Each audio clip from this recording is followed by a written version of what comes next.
It was just another quiet afternoon at the lake. My little brother Zane stood barefoot at the edge of the dock, his fishing line slicing through the golden summer air. That dock wasn't public property, it was on our land. The lake was shared, but the HOA, they liked to pretend it was theirs alone. We had lived here for 5 years, 5 long years of constant citations, absurd fines, and Karen-style complaints from the HOA president, Dolores Ridgway. But this was something new. From across the water, I saw her appear, Dolores, her stiff perm like a helmet, clipboard in hand like a weapon.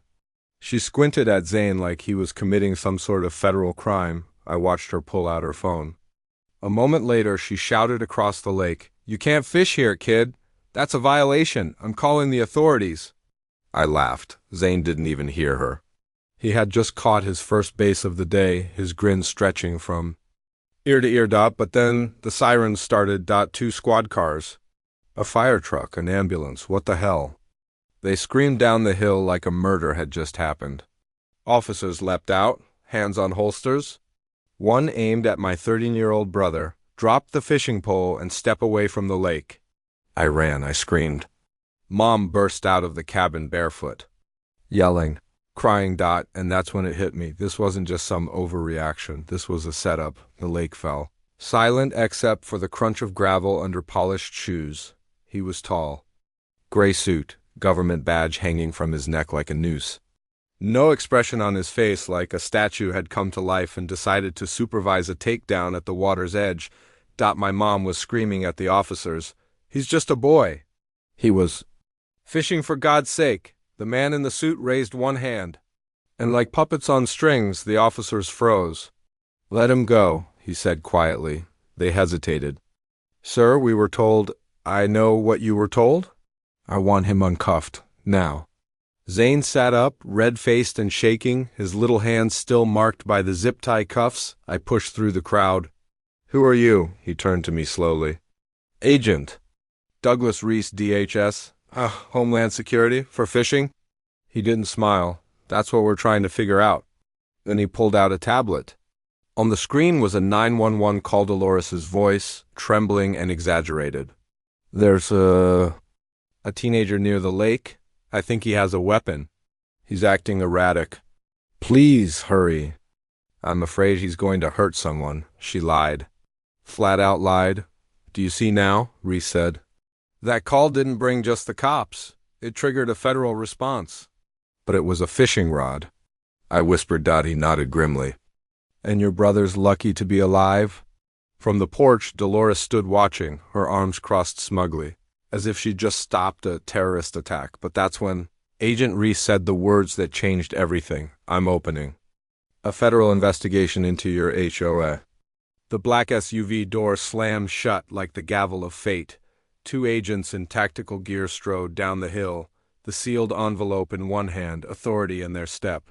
One handed the warrant to Agent Reese, who unfolded it with the precision of a surgeon about to cut deep.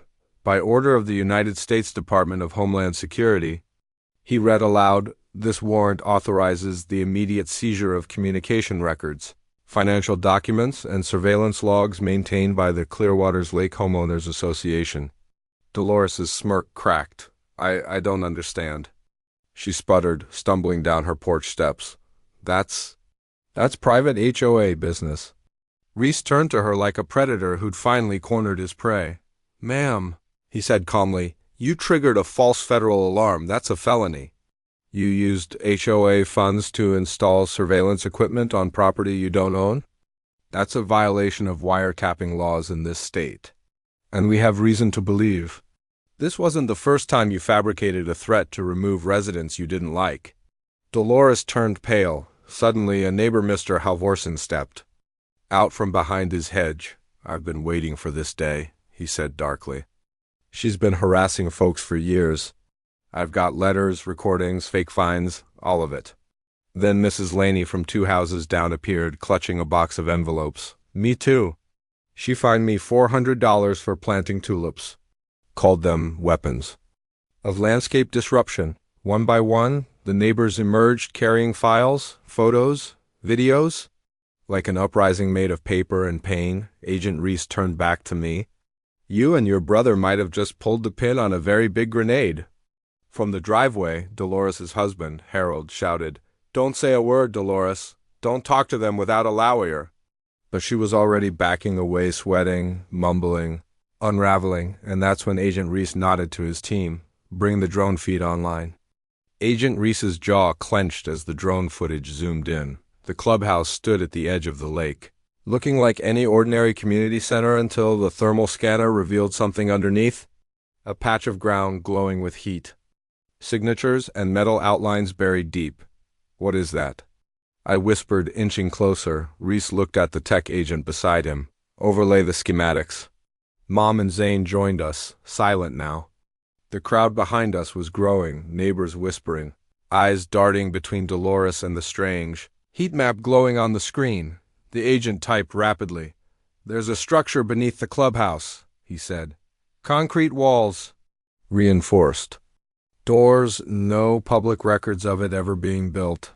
Dolores finally cracked. You can't show that. It's classified." Reese turned sharply. "Classified by whom?" "This isn't a government facility, ma'am. And HOA funds were used to build it." Dolores took a step back. "I was protecting the community. What's under there?" I demanded, voice rising with a fury I hadn't felt until now. "What were you doing that needed this much secrecy? You called the police on a kid fishing, and now you're hiding bunkers under a clubhouse?" She opened her mouth, but no words came. Her face flushed red, veins pulsing. Suddenly dash boom. The ground shook. Everyone stumbled. Car alarms blared. A flock of birds exploded from the trees. And from beneath the clubhouse, smoke began to rise. Shouted into his coms, "We have movement underground. Initiate breach protocol now." Tactical agents swarmed the clubhouse. I grabbed Zane's hand. "We need to get back. This isn't about fishing anymore." Just then a voice crackled. Through Reese's earpiece, "Sir, we found a steel hatch." "There's a keypad and the heat source is moving." Reese froze. "Moving? Yes, sir." Toward the hatch. The figure rose from the smoke like something out of a nightmare. Body armor, combat boots, a matte black gas mask that hissed with every breath. The duffel bag dragged behind him scraped against the concrete with a sound that sent chills through my spine. The agents froze, hands twitching toward their weapons, but not firing. "Not yet." Reese stepped forward, voice low and firm. "Put the bag down, hands where we can see them." The figure didn't move behind me. Zane clutched my arm tighter. "Who is that?" Dolores trembled. No, he wasn't supposed to come out. Not yet. "Who is he?" Reese barked. She looked at Reese, then at the crowd. "My son." The crowd gasped. "I kept him safe. He's unstable, but brilliant. He built that place for us for protection. You don't understand the kind of people that live around here. I had to defend the neighborhood." Reese didn't blink. "You used HOA funds to build a bunker? You housed an armed, unstable man underground. You surveilled your neighbors illegally. And you sent armed response units after a 13-year-old boy fishing on his own dock." Dolores shook her head violently. "You're twisting it. I kept us safe." The masked man finally raised one hand. A remote. He clicked it once. Boom. Another. Explosion, this time closer, just behind the clubhouse. Debris rained down. The crowd scattered, screaming. Sirens erupted again. The agents took cover. Reese yelled, "Get that bag away from him. He's rigged the compound." 2 agents charged. The masked man turned and ran back toward the smoke, into the trees, but not before tossing the black duffel bag into the lake. The splash echoed like a bell, tolling doom. Reese pointed. "We need divers now." "That bag could be laced, wired, anything." I stepped forward. "He just tossed something into our lake. My brother's lake." Reese turned to me, and for the first time I saw worry in his eyes. "That wasn't just a panic move," he said. "That was a message." The water hissed furious, unnatural. Bubbles churned to the surface, red light pulsing from the depths. Like the lake had a heartbeat. And it was angry. Zane pulled back, clutching my waist. "Why's the water moving like that?" "What's in the bag?" Agent Reese shouted into his comms. Evacuate the perimeter. We've got a potential lake bed. Detonation. Divers were already in wetsuits, but they hesitated now, watching the red glow shimmer beneath the waves. Brighter dot, angrier. Dolores screamed from the hill. Don't touch IT. He said no one could touch it. You'll wake it. Reese turned, storming toward her. Wake what? What did your son build? What is down there? She was crying now. It's not a bomb. It's a system, a prototype. He called it the cleanser. He said it could purify the lake, eliminate threats if it ever got into the wrong hands. I stared in horror. He built a weapon. In our water. No, Reese whispered. He turned this entire lake into a test site. The crowd had thinned. Most had run. But those of us who stayed, me, Zane, my mom, Reese, his team, we watched helplessly as the surface of the lake began to glow. Then, a pulse, a shockwave rippled outward. The air went still. The trees stopped moving. Even the birds fell silent. The lake rose lifted, as if something below it was expanding. A faint hum vibrated through our bones. Reese stared at the water. Get back. Everyone get back. But Zane wouldn't move. He pointed. There's someone in the lake. I followed his finger. At the center, just where the red glow began to dim. A figure was rising from the water. Not swimming. Standing. Like they had been waiting for years under the surface. Watching, he stood there, waist deep in the glowing lake, as calm as moonlight on still water. No mask. No armor. Just a tattered military jacket. And a face I had never seen before, but somehow, when his eyes met mine, those deep sea-glass green eyes, I felt it in my bones. He knew me, Elias. The man said, like a whisper that carried across water and wind. My blood ran cold. How do you know my name? Agent Reese stepped between us, gun half raised. Identify yourself? The man ignored him. I've been waiting for you, Elias. Your brother woke the system. But you were always meant to finish what began here. I shook my head. What are you talking about? You're not just anything, the man said softly. You think this started with a fishing rod? With an angry woman and an HOA rulebook? No, this started the moment your family moved here. You were brought here, like I was, like Dolores. Dolores shrieked from behind us. Don't listen to him. He's supposed to be dead. They told me he died in the experiment. Reese spun. Experiment? The man stepped closer, the lake parting gently around him. They lied to her. They lied to all of you. I was the first subject. The lake isn't just water, it's a conduit. For memory, for power, for programming. We built a system to detect threats before they ever happen. But it turned into something else. Reese paled. Project Helios, I've heard whispers. They said it was a myth. It's real, the man said. And the boy, your brother, he activated the final sequence. The lake chose him. Because he's pure.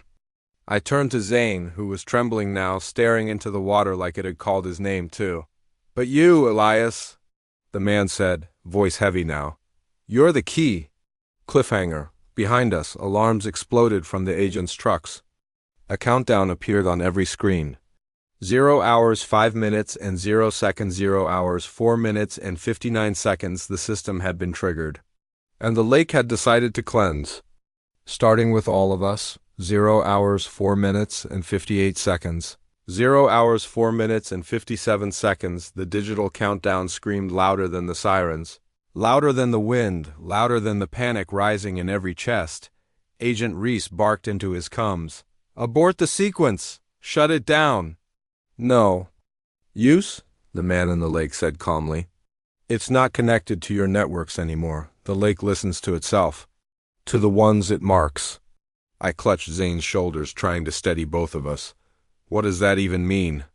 Why is it? Counting down? What happens at 0? The man looked at me, not with fear, but with something like hope. It cleanses everything that's touched by corruption.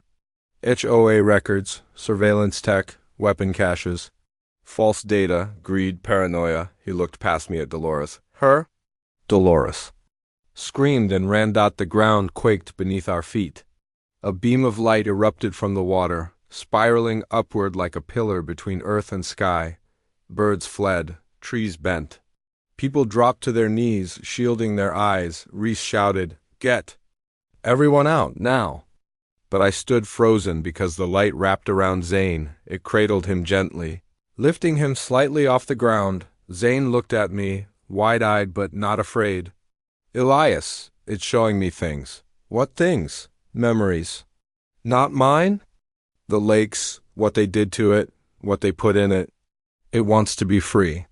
The man nodded from the water, tears on his cheeks. "Let it finish, Elias, or all of this, all of them, will happen again somewhere else." And then 0 hours, 0 minutes, and 1 second, 0 hours, 0 minutes, and 0 seconds, the light burst, but it wasn't fire. It wasn't destruction. It was release. The lake glowed gold, soft and warm, like the world was being born again. The clubhouse crumbled, dissolving into ash and memory. The duffel bag floated to the surface, empty, cleanse. The drone's short-circuited emitter. Every corrupted record, every secret file, every lie Dolores built her empire on gone. The crowd stood in stunned silence. Zane landed softly on the ground, smiling faintly. "It's over." Agent Reese lowered his weapon, staring around at the reborn stillness. "I don't know what just happened, but I think we just witnessed something bigger than the federal government." Dolores? She was nowhere to be seen. The man in the water bowed his head. "Thank you, Elias. Thank you, Zane. You freed more than just a lake." He stepped backward and vanished beneath the surface. The lake stilled. Birds returned. The sun broke through the clouds. Mom ran to us, holding us like she never wanted to let go. And neither did I. We sold the house after that. The HOA dissolved. No one spoke of the incident again. I'll never forget the day the lake chose us. All because my little brother went fishing. If you enjoyed this wild ride of mystery, emotion, and justice, don't forget to hit that subscribe button. More jaw-dropping stories like this are coming, and trust me, you won't want to miss what surfaces next. Until next time, stay curious, stay bold, and keep casting your line into the unknown.